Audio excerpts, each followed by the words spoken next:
Good day, class. My report is a continuation of Mr. Sandiva's report.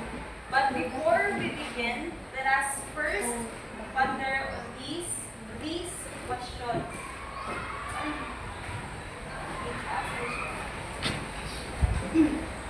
Why do we need rules in school? Ganun kailangan magkaagta ng mga policies, mga rules or balaod sa eskwelahan? Para masunod ang mga atabs, go watch. Ma-organize good ato school. Yes, that's Of correct. course, very good with go. Very good. Very good, Cheryl. Very good, Makma. Very good, Johan. We need rules in school for the school to be safe, fair, and responsible school for everyone, especially the school community. Kaya nga na dahil, what would happen if there were no policies in school? Ano sa'yo may tawag? Magkagubot. Nay, ito balingong policy ang naita ang Mga atabs, magtoobs-toobs na mga atabs, ednach mo ooch. Yes, that's correct. That is why I am here in front of you to discuss about the importance of policies and effective policy formulation in a school and community partnership. But first, I am your discussant who will call me Mom Jules. Okay, let us first tackle about the importance of policies. I have here a vision statement. Can you please read, everyone? Schools in partnership with their community have their own picture of what they want to be.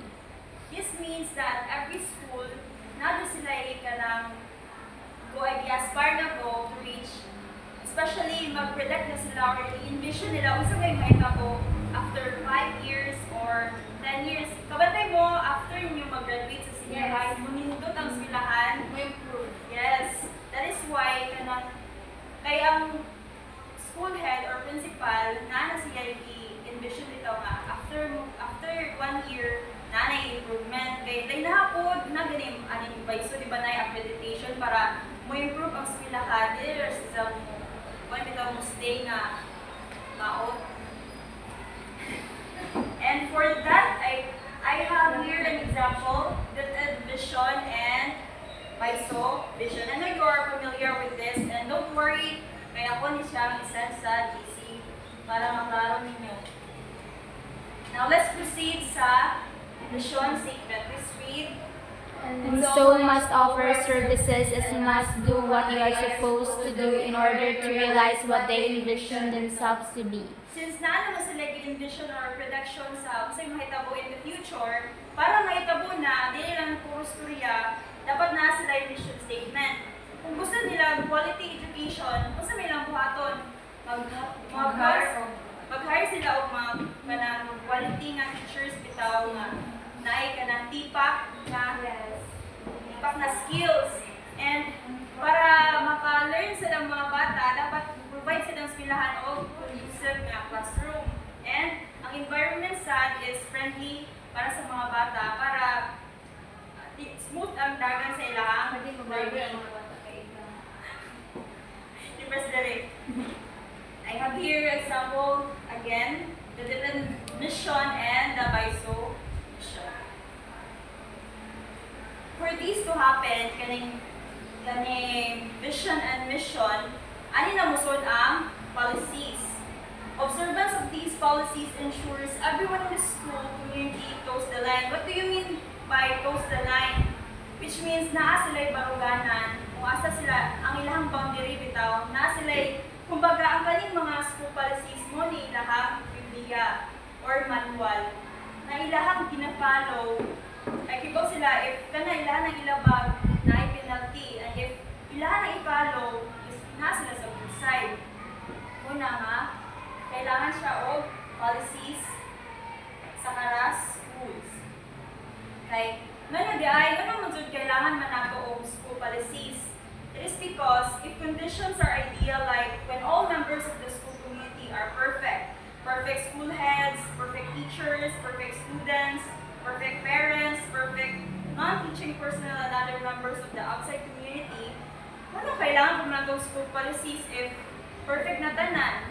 It's because, isa ra answer na, nobody is perfect. Unang kailangan na itong mga school policies para dili magkagubot kung mahan ay ang eskwelahan. Ang tanang aspect sa eskwelahan. And one may wonder as to why the Department of Education has issued very stringent policies. What do you mean by very stringent policies? Very strict na mga policies and guidelines for PTAs in matters of collecting contributions. Muna yung i-discuss ni Makmak kanina na ang ani kay dili siya pwede mo collect og mga dagkong nga amount bitaw sa mga students like 500 kara students kay bawal na siya if naman gani nakasabutan ang PTA o ang maestra dapat na siya transparency and accountability dapat na yung mga papers nga i-present and then kung sa may rason nga nung na kailangan ng kwarta and all even engaging in any partisan political activity within school premises is written as one prohibited activity. Ang eskwelahan, dili na siya pwede i-promote o mga politiko. Muna ang ikuan sa DepEd, pero ay po eskwelahan niya, loki-loki lang. So, naay ka ng, here are the examples of DepEd. Ay official statement of DepEd. DepEd reminds schools to adhere to no collection policy sa PTA. And then, official statement para sa electioneering, partisan, political activities. Don't worry because ako na siyang isend after my discussion. So if mangutana mo, anong gagama man ang DepEd ani nga policy? It is because there must be a history to that. Perhaps malversation of funds. What do you mean by malversation of funds? Malversation means kanang corrupt. Kaya i-corrupt pinag mo corruption. Kanang confidential funds. Ngana. And other forms of abuse happened in the past. One of the reasons why ang policies ginahimo or ginapanday is because naay history ana. Para dili na ma-repeat ang history, nag-create sila policies para naay boundary ang mga school community. What are the people included in the school community? One ang parents, teachers, learners, and other members in the community nga naay dako responsibility or role sa eskwelahan.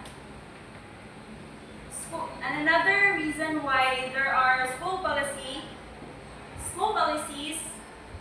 I will mention ani. Please read everyone. School's policy on the grading system is important for everyone concerned to know how grades are computed. Both students and parents know how grades are derived objectively. Percentage weights for each component are clear. Teachers are guided in their Assessment practices. The grading policy ensures objective assessment practice. Without the grading policy, grading may become highly subjective. Una gagama ang DepEd kung nga policy sa kanang grading system para walay ginikanan yung palitragsong sa advisor sa bata nga nang gamay ra maggrado akong bata nga sa 24 mo aron naay ka pakita ang maestra nakapak nga kanang kuan nga di mo gyud tigsud na yung anak na dapat gini 64 na ibis na 75 so at least naa kay kanang transparency bitaw sa kanang imong evidence nganong gamay ra grado imong bat iyahang anak and para makawawan sa nang ikanan nga iso kayo para nasa kay kanang ipakita nga evidence ba hindi ko ka makakauwawan kay ngano if wa kay ipakita mahimo nang subjective ang imong grading system o usubot mo ang grading system subjective ra kanang pinaka bida-bida mo na i-graduate dako niya ikaw nga ning kamot gamay na nimong grado usubot ko basta ako bida-bida. Sige. So here is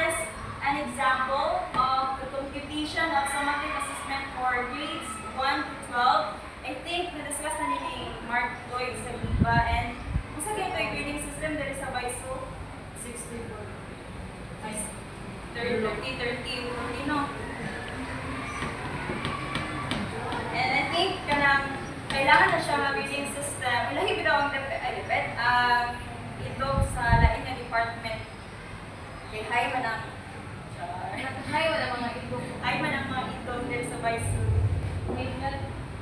And similarly, if there are no policies on student tardiness, what do you mean by student tardiness? Kanang gibuhat na to ganina, wala na. Absent. And absenteeism. Students may just come in late or absent. The policies of student tardiness and absenteeism certainly will curb tardiness and absenteeism to ensure learning. By the way, naabay kanang i-publish nga policy ang DepEd ani sa 4Ps. One of the example is 4Ps. Pila gani ka absence ang kanang 4Ps para matanggal? Bad. But Joke lang, nasa 40 oo, consecutive na absence. Sa unang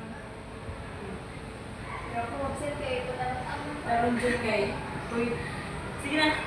Now let us proceed to the effective policy formulation in a school and community partnership. Kaya na yung mga policy nga ginahimo, kasi may atong buhaton para effective ang pagpanday sa policy sa eskwelahan o sa kanang community nga ilahang gipartneran.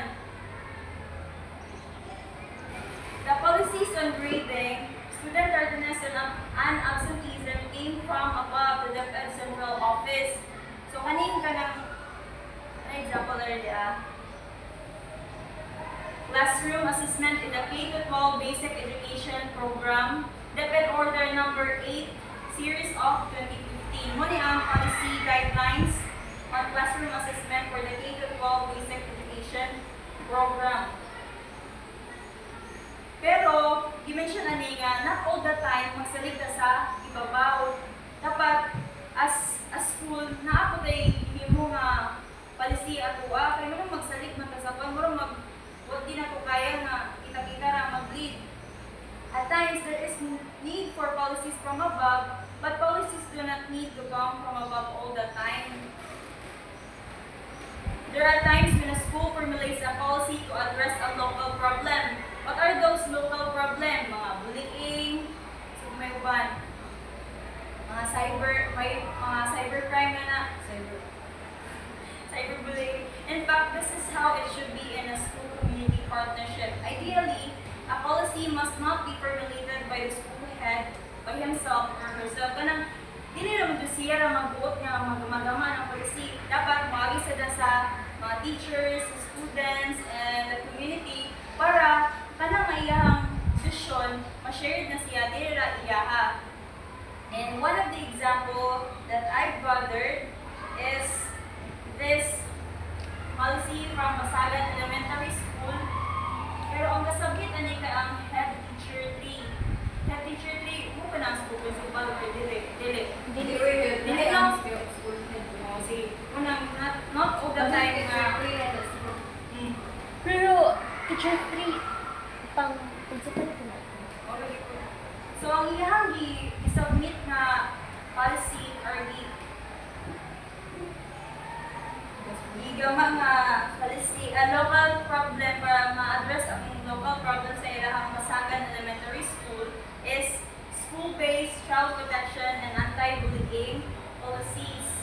So mo ang sud sa iyahang kuan policy kung unsay ka ng iyahang legal basis, unsay mga punishments and all. Please read, everyone. The word lead implies that an effective policy formulation process must be participatory. This means that it is best that the rest of the school and community be involved. Two good heads are better than one. This means nga, ang lead, dili na siya para sa leader.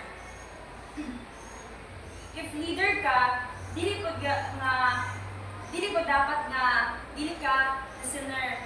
Dapat, as a leader, mo as a leader, dapat listener sad ka. Amo ka mo listen sa mga suggestions sa uban. Hindi lang puro imuhang ideas, dapat imuha tanan Wala, that's me. Sorry, Julieta. Nagpadungdungok. This means nga kani nga word nga ni dapat po mo sa ngayon siya nga sa tanan nga the rest of the school and community, the teachers, the students, the kanang mga PTA nga officers, and other members nga outside sa community, dapat nga mag-conduct na sila meeting and mag-agree sila nga ana nga policy para kanang policy formulation process mahimong effective kay kanang what if kanang imuhang sa school head imuhang policy nga gusto nga makitabo is dili mo sang ayon ng uban daghang ka kontra dili na siya effective ani nga kuan i-emphasize nga two good heads are better than one. Dili pwede ikaw ra, dapat daghan mo. Teamwork makes the dream work, as they say. Besides participation of school and community develops a sense of ownership of such a formulated policy, which ensures a more effective implementation. This is school empowerment in action. Once nga kanang school head, teachers, parents, students, ilahan ang gisabutan nga policy as a team or sila tanan ni agree ana nga policy, ilahan ang himong and once ma-publish na nga policy o ma-publish or ma-furnish, maka-sense sila ay maka-develop sila og sense of ownership. Mayon sila kami man aning dapat amuan na sila makadaan. This is the school empowerment in action. Aside from involving the school and community in policy formulation, a school head must ensure wide dissemination and correct and clear understanding of the policy. Sa amua sa San Isidro National High School, if naay bagong policy ang mga school head, after flag raising ceremony, ano na siya? I-announce niya ihang ka lang, ihang so i-address dito niya ng local problem niya na i-explain dito niya tama niya anong naan na siya mga policy, anong gimitingan na para effective ang iyang pag-disseminate o kanang effective sa ang policy sa eskwelahan. So here are the takeaways. Please read everyone. Policies are intended to ensure that schools perform and realize what they have envisioned for themselves. There are policies that come from authorities above the school since the school is a member of a bigger organization or system. But schools are also empowered to formulate their own policies to address their concerns, provided policies that come from above.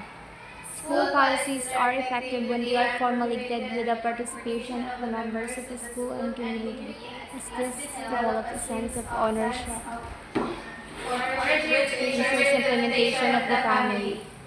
Policies must also be widely disseminated for the information of the entire system, school, and community, and must be understood correctly and clearly. Policies set order in schools. The absence of clear-cut policies make for misuse. And that's all. Thank you.